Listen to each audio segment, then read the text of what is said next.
At 0712 local, a mission controller sitting in a bunker outside Poltava watches 18 green dots clear a border marker.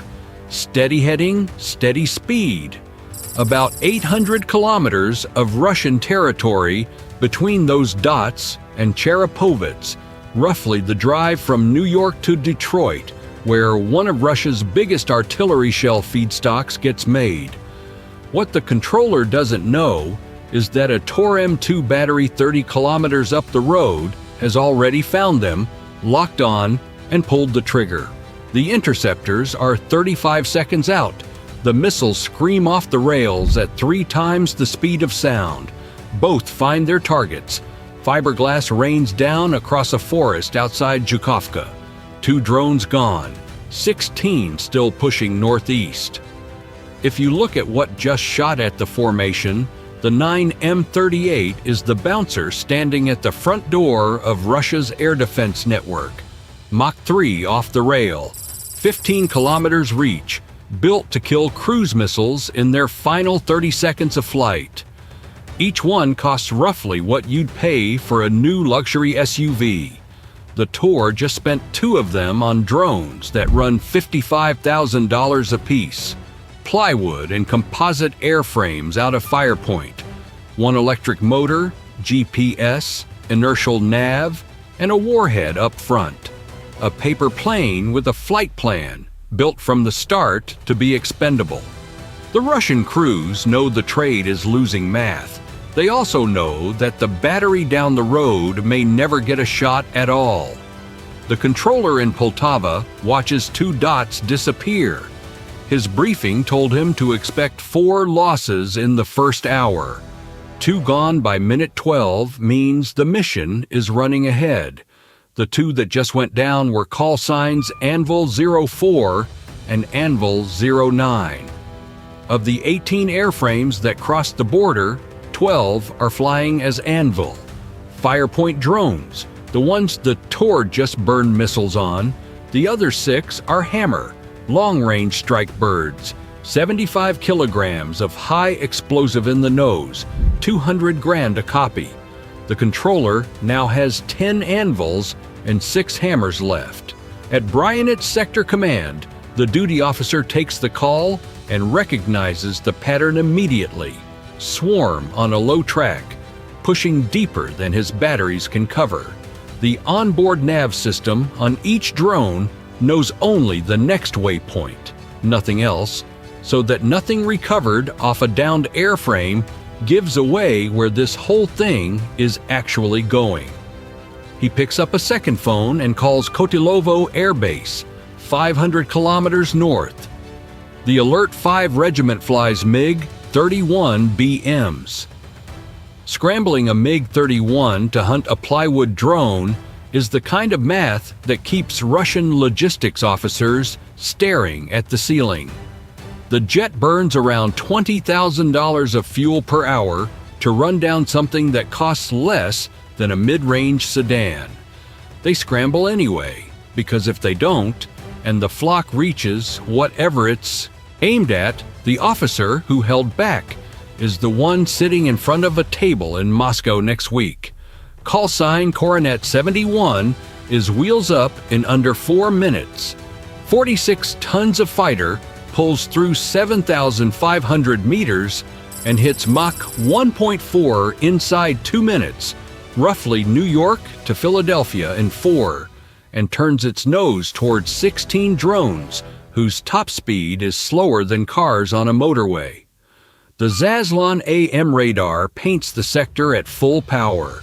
Nothing else mounted on a fighter puts out that kind of raw signal. 50 kilometers ahead of the MiG, 10 Anvils and 6 Hammers are sitting inside the brightest radar beam in the Russian Air Force with no countermeasures, no maneuverability, and no way of outrunning anything that gets fired at them. They are flying straight and level at 170 kilometers per hour because that is literally all they know how to do. If the R-77 works, the formation dies in the next 90 seconds. The pilot has run this intercept 100 times in the simulator against Tomahawks, against JASSMs, against F-16 at Mach 0.9, never against anything this slow. He throttles back. First counterintuitive call of his career. Drops to 3,000 meters to flatten his look-down angle, sets up head-on, locks the lead drone, and fires. At the 18-second mark, the R-77's onboard radar takes one look at its target and rejects it. The Doppler filter reads the drone as ground clutter and switches off. The missile buries itself in a forest outside Tver.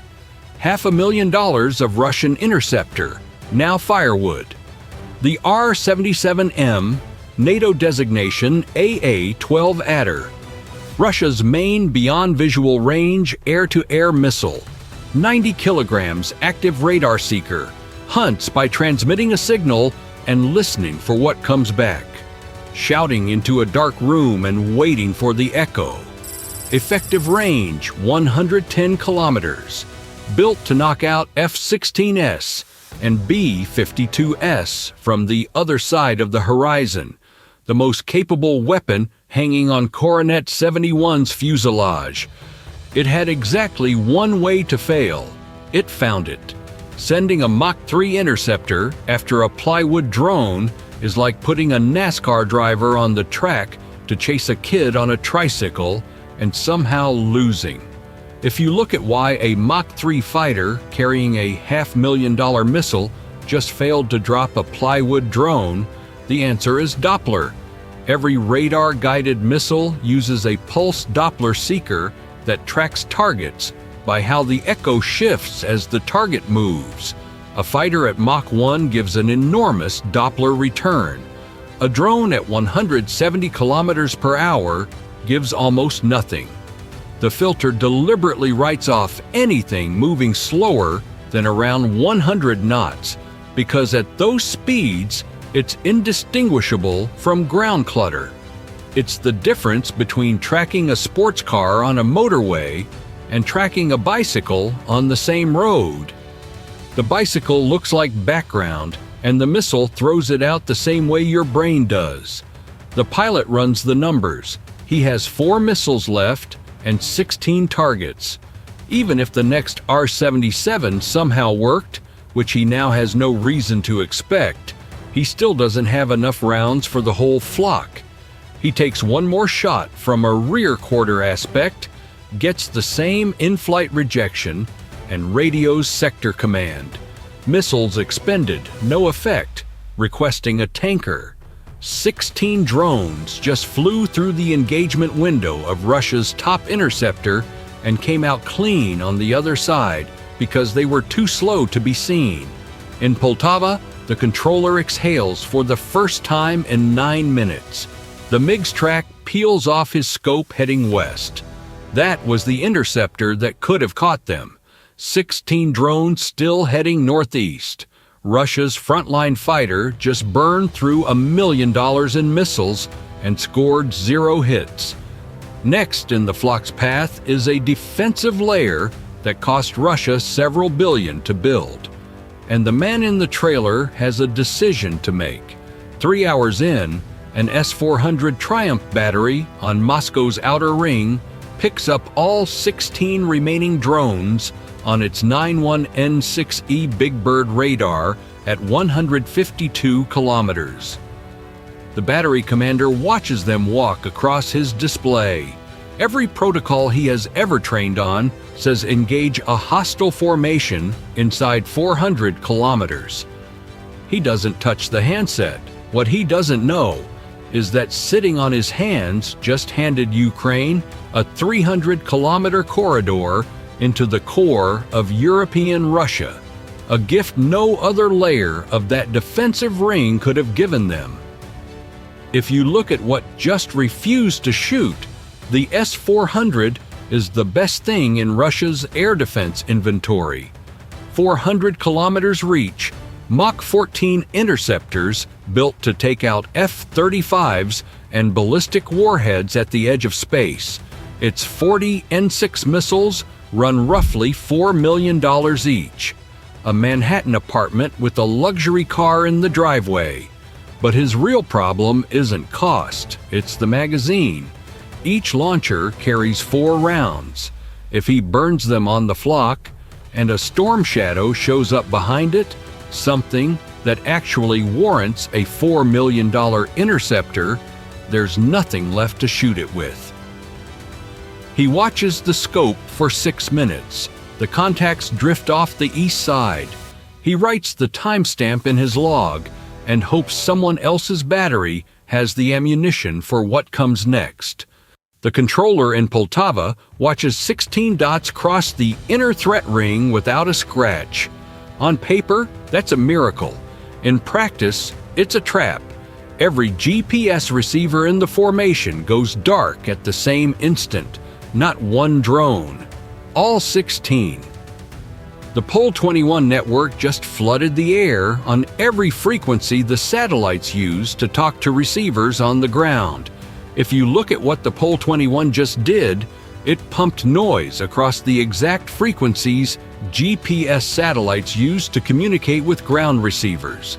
Cell tower mounted units, hundreds of them working together at once. A single Pol 21 covers an area the size of a small city. Dozens of them overlap to blanket everything between the border and Moscow.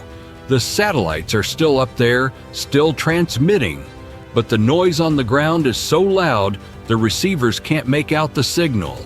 Like jamming a phone call by holding a blowtorch against the microphone. Frequency hopping does nothing because every band is saturated at once. This is the layer Russia built after 18 months of watching Ukrainian drones navigate on GPS. It was supposed to be the wall that stopped everything. In Poltava, the controller watches his whole formation go blind in real time. The course bars on 10 drones start to drift. Their inertial navigation systems are guessing now. Dead reckoning, flying on memory alone, like driving toward a city you've never visited with nothing but a compass and the last heading you had before the signal died. 2 of those 10 start to wander. One curves slowly into a forest outside Rev and detonates against a pine tree. $55,000 of drone killed by a tree that had nothing to do with any of this. A second drifts into a field and goes quiet. The controller has been preparing for this moment for 2 years and still has to remind himself to breathe. He's looking for 6 specific dots in the formation, the 6 that are supposed to hold steady, the 6 the entire mission is built around. If they drift, the strike is finished. If they stay on course, it's still alive. 6 dots hold course. The other 8 blind drones are dead, reckoning through the gap, staying within a kilometer or 2 of their planned track on inertia and the last known heading. They'll probably push deeper. Nobody in Poltava can say for how long, but the 6 that matter are not guessing. They're reading the ground. If you look at the 6 dots that don't drift, there's no obvious camera on the nose, but the lens sits behind a small dark panel. That is a Skynode S, built by Avian, a Swiss-American autonomy company whose vision navigation system has been landing on Russian infrastructure for 2 years. The 6 drones carrying it are Ukrainian-built Lutis. Single pusher prop, 75-kilogram warhead, 1,000-kilometer range, 200 grand a unit. Before takeoff, Ukrainian engineers loaded each Skynode with a visual map of the entire route, not a GPS track, pictures, the bend in the Volga outside Tver, the rail junction at Bologoy, the tree lines north of Vyshny Volochyok. Every 20 seconds, the nose camera compares what it's actually seeing against what the map says it should see and corrects course. It's the difference between asking someone for directions and reading the street signs yourself. If someone jams your phone, you're lost. If you can read the signs, it doesn't matter whether the phone works at all. The Pole 21 network flooding the sky right now is the electronic equivalent of cutting every phone line in a city where every lootie already has a paper map tucked in the glove box. A piece of hardware that fits in a shoebox just made a jamming network that cost Russia hundreds of millions of dollars to run completely irrelevant for the final 600 kilometers of the flight. In Poltava, 14 dots hold course, 8 anvils flying blind and lucky, 6 hammers that can see everything, 2 different drone types, 1 package, 15 kilometers to go. A Pantsir SM battery in the Gap corridor picks up the formation at 24 kilometers on its 1RS-2-1E radar. The battery commander has been watching this sector for an hour. He's seen the Bryanitz report. He's tracked 16 contacts that nobody else's system stopped, and he knows exactly what that means. The flock is running on a guidance system his jammers can't touch. It belongs to him now. He has a full magazine and 16 contacts on his scope. In theory, enough for 3 shots at every drone with ammunition to spare.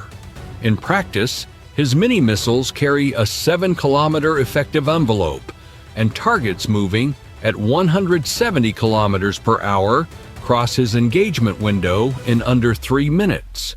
He gets 1 good salvo and 1 ragged follow-up. Miss on the first pass, and the drone is outside his reach before he can cycle the rail. He fires at 18 kilometers. A missile screams off the left rail, smaller than anything the old Panzer used to shoot. Half the length, a quarter of the weight. Time of flight to the lead drone under 9 seconds. Direct hit. The anvil comes apart in the air. Plywood and composite snowing across a field. If you look at what the Pantsir SM just fired, until about a year ago, every Pantsir battery carried 12 full-size 57 E6 interceptors. Russia watched 18 months of Ukrainian drone strikes burn through those magazines one for one against $55,000 targets and decided it needed a cheaper round. The answer was the mini-missile. 4 of them fit in the slot that held each full-size one. A single Pantsir SM now carries up to 48 mini-missiles instead of 12 full-size rounds. Shorter reach, around 7 kilometers versus 20. Less punch per shot, but 4 times the magazine depth before reloading. Think of it as swapping a 12 gauge for a pellet gun. A lot less force on each pull, but you can shoot 4 times as often before you run dry, which matters when what you're shooting at shows up in packs of 18. Each mini-missile runs $30,000 to $50,000 against a $55,000 anvil. That's finally math Russia can live with, if he shoots the right drones. 2 more missiles leave the same battery in the next 12 seconds. 2 more drones down. The commander targets the front contacts, standard doctrine, closest first. A 4th, 5th, 6th, 7th come off the rail inside 40 seconds. 3 miss. The 4th detonates close enough to a trailing contact that fragmentation clips the wing. It goes into a slow flat spin and hits a forest. The commander looks at his scope and realizes 2 things at once. He has burned 7 mini-missiles to kill 4 drones, and every drone he killed came from the front 12, the back 6, the ones with the different telemetry signature, are still inbound. If you look at what the Panzer commander worked out about 12 seconds too late, Ukraine didn't just bring 2 drone types. Ukraine built the formation around the doctrine he was trained on. Front contacts first, closest threats prioritized. That's what every Panzer commander learns from day one. It's also exactly what Ukraine was counting on. The anvils fly the front wave because Ukraine knew the Panzer would shoot the front wave.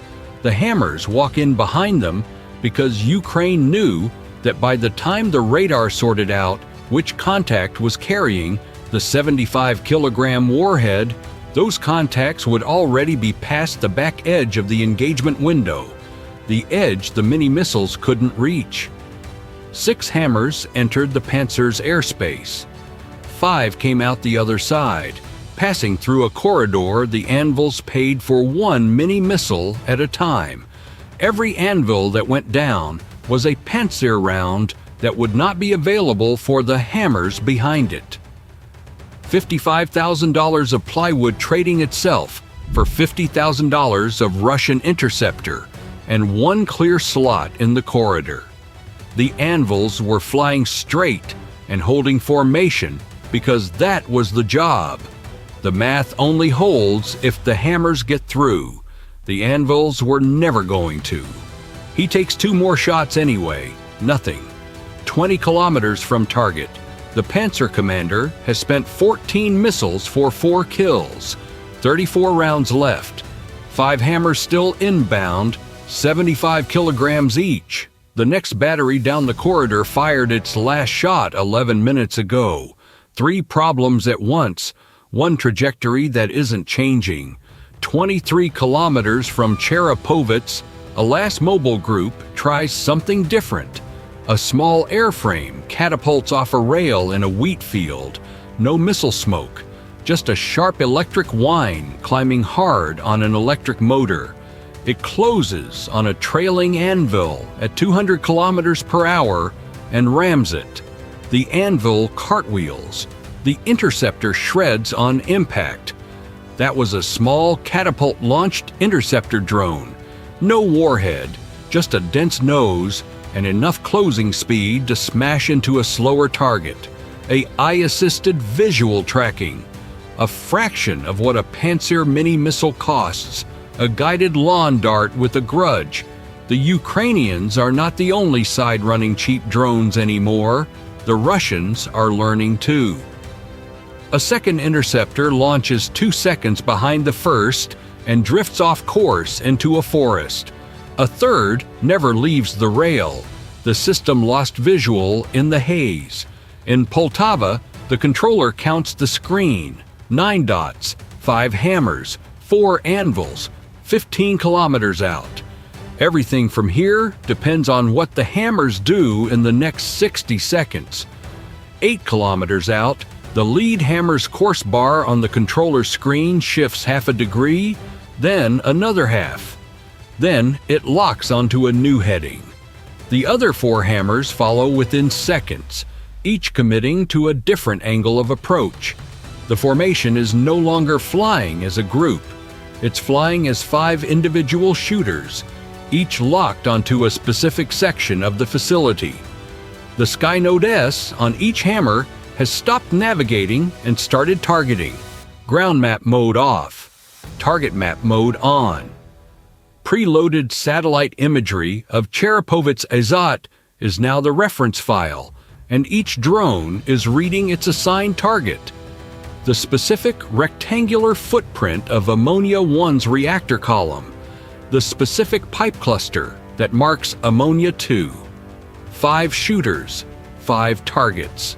1 anvil breaks from the formation on its older guidance system, drifts maybe 100 meters off its assigned target, and hits a metal lattice frame welded over a large spherical tank on the north side of the complex.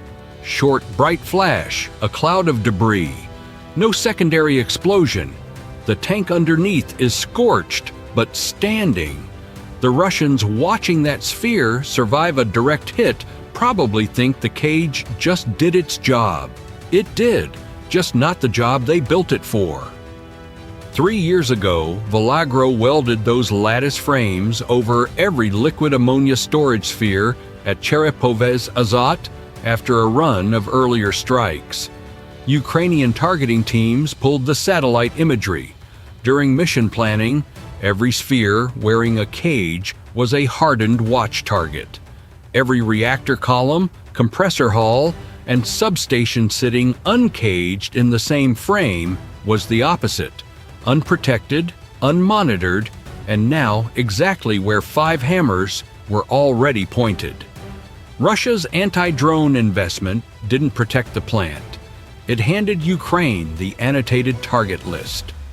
Hammer 1 reads the Ammonia 1 reactor column out of the satellite imagery loaded into its memory 2 days ago in a hangar outside Poltava. The Sky node confirms the match: pipe geometry, building footprint, angle of approach. It commits. No further corrections needed. This drone has been flying 800 kilometers to look at this exact rectangle. It dives. 75 kilograms of high explosive meets a column running at 200 bar of operating pressure. The column doesn't simply explode. It ruptures, vents, and catches, in that order, inside a tenth of a second. Every cubic meter of vented gas within 40 meters ignites at once. A fireball climbs 300 meters above Gate 6 and leaves a smoke column visible from orbit. That fireball was not the 75-kilogram warhead by itself.